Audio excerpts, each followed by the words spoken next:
Are you overwhelmed? Overwhelmed by a job? Overwhelmed by the fact that maybe your life has not turned out as you once imagined?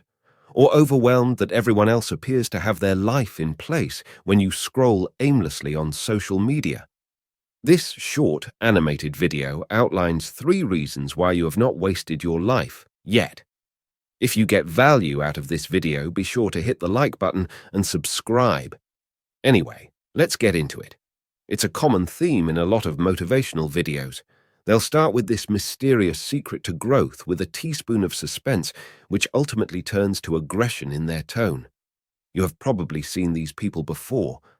Then they'll go into personal accounts, stories of people who discovered this new magical approach later in life. People will say, "I can't believe I wasted so much of my life doing this when I could have been doing that instead." And then there will be a call to action. Don't waste any more of your life.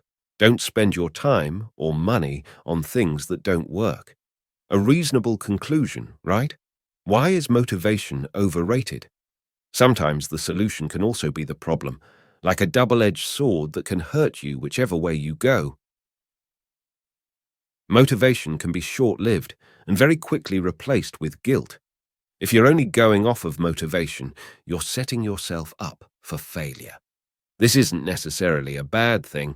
Contrary to popular belief, some things are worth failing at.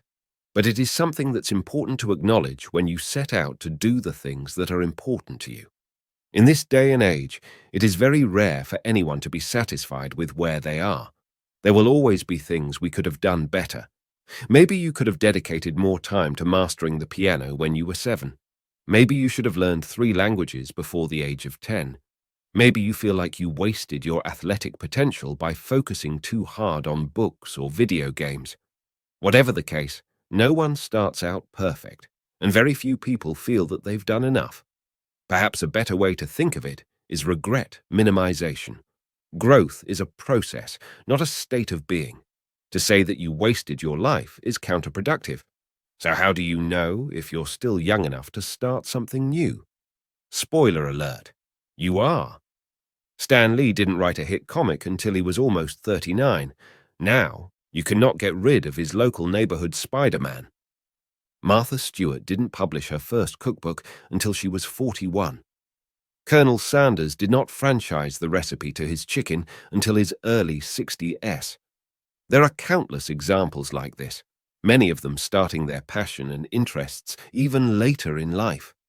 It feels ridiculous to think that we're supposed to have everything figured out in our 20s, or our 30s, or even our 40s. Don't get caught up in the cycle of feeling guilty for where you are. You've done enough. Now, you can do even more. If you got value out of this video, press the like button below and don't forget to subscribe. The Development Zone will see you in the next video.